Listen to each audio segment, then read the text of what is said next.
The Boston Celtics just made one of the most shocking trades of the entire NBA offseason, sending away a franchise cornerstone who helped deliver a championship just 2 years ago. And in the aftermath, the front office drew an absolute hardline on his co-star that tells you everything about how this organization is thinking about its future. I've gone through every angle of this story, every quote, every stat, every piece of fallout, and I'm going to walk you through it all right now. So before we get started, go ahead and hit that like button and subscribe to the channel, because this is one of the biggest Celtic stories in years, and there's a lot to unpack. Let's start with the trade itself, because the story behind it is almost as stunning as the move itself. It all traces back to a first-round playoff series against the Philadelphia 76ers that Boston had absolutely no business losing. The Celtics built a commanding 3-1 lead in that series, only to watch it completely collapse. Jaylen Brown shot a brutal 28 for 67 from the field across the final 3 losses, and the 7th-seeded 76ers pulled off one of the more shocking upsets in recent playoff memory, eliminating the heavily favored Celtics in a result that stunned the entire league. That collapse set the entire trade machine in motion. In the weeks that followed, momentum built steadily around the idea of Boston moving on from Brown, and it eventually became reality. The Celtics agreed to send Brown to Philadelphia in exchange for Paul George, and a package that reportedly included 2 first-round picks and 2 second-round picks, a trade that sent shockwaves through the league given that Brown had been on the floor for Boston's championship run just 2 seasons earlier, hitting some of the biggest shots of that entire playoff journey. According to ESPN's Shams Charania, the front office's reasoning went beyond just one bad playoff series. Charania explained that the Celtics had made the determination that, moving forward, they could no longer realistically win a championship with both Jaylen Brown and Jason Tatum on the roster together, whether that came down to on-court fit, off-court chemistry, or some combination of both. That's a genuinely stunning admission for a front office to essentially confirm about 2 players who'd shared a title together, but it explains why Boston was willing to listen on Brown specifically while treating inquiries about Tatum in a completely different way. Reports had also leaked suggesting Brown and Tatum simply didn't fit as well together on the court as their individual talent levels would suggest, spacing issues and shot distribution concerns that had quietly lingered beneath the surface even during their championship run together. And that brings us to the second half of this story, because while Boston was willing to move Brown, they made it unmistakably clear that Jason Tatum was never on the table, no matter how loud the rumors got. As word spread that the Celtics might be entertaining Brown offers, teams around the league started calling about Tatum too, hoping to catch Boston in a broader rebuilding mindset. According to Charania, speaking directly with Stephen A. Smith, Boston's answer was a hard stop. Their message, in Charania's words, was simple and direct. They were not trading Jason Tatum, full stop, he was untouchable. It's worth remembering the context here too. Tatum was still working his way back from a torn Achilles tendon suffered during Boston's playoff run against the Knicks, an injury serious enough that the Celtics were bracing for him to miss the majority of the following season entirely. Even with that uncertainty hanging over his health, and even with Brown available on the trade market at the exact same time, the front office never treated the 2 situations as comparable. Brown was available. Tatum, injury and all, was not. That distinction alone tells you everything about how this organization views its 2 former co-stars differently. One as a player worth listening on despite recent championship contributions, the other as completely off limits regardless of his recovery timeline or recent playoff performance.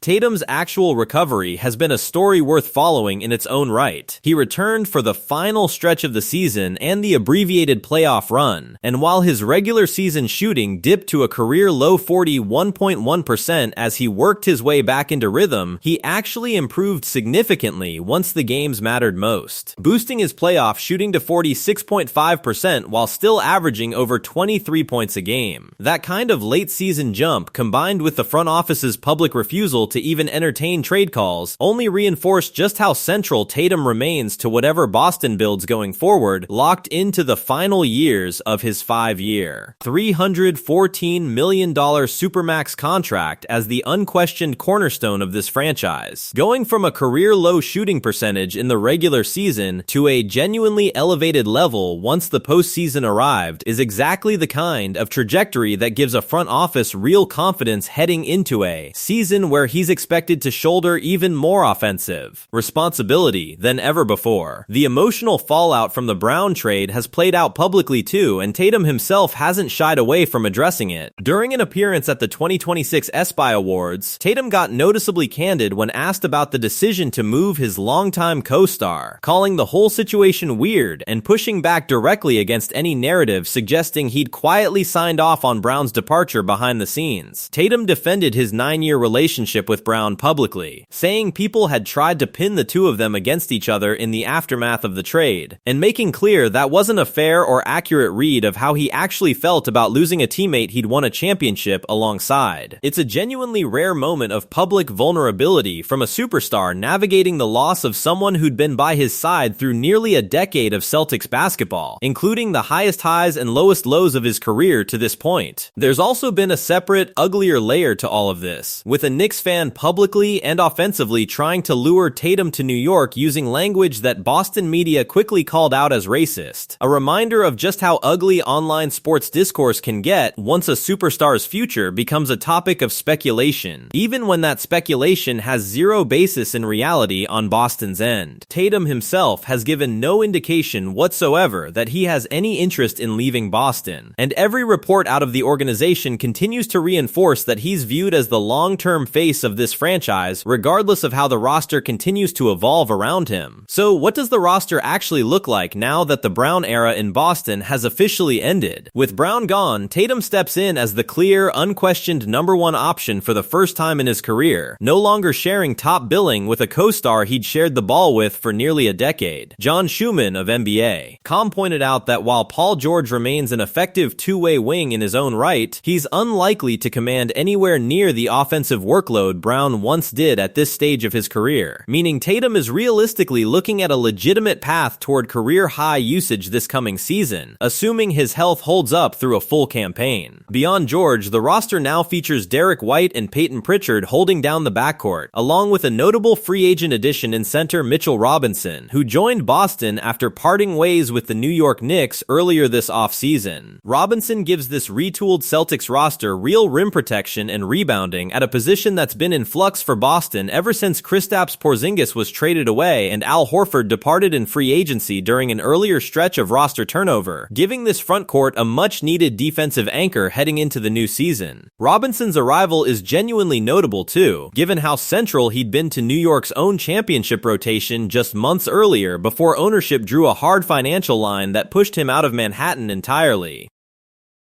There's also a real question worth exploring about how Paul George himself fits into all of this. George arrives in Boston as a 9-time All-Star with genuine two-way ability, but he's also entering his mid-30s on a massive contract, and his health has been a persistent concern over the past several seasons. Unlike Brown, who was still very much in his prime scoring years, George represents a different kind of bet, a proven veteran who might not need to carry the same offensive load Brown once did, but who also brings real questions about durability and how many more high-level seasons he realistically has left. For a Celtics team betting everything on Tatum's health and continued excellence, adding a co-star with his own injury history is a genuine gamble layered on top of an already uncertain situation. It's worth stepping back and appreciating just how much this Celtics roster has changed over a relatively short window. Drew Holiday and Porzingis were both moved out in trades. Horford and Luke Cornett left in free agency. And now Brown, one of the last remaining links to the championship core,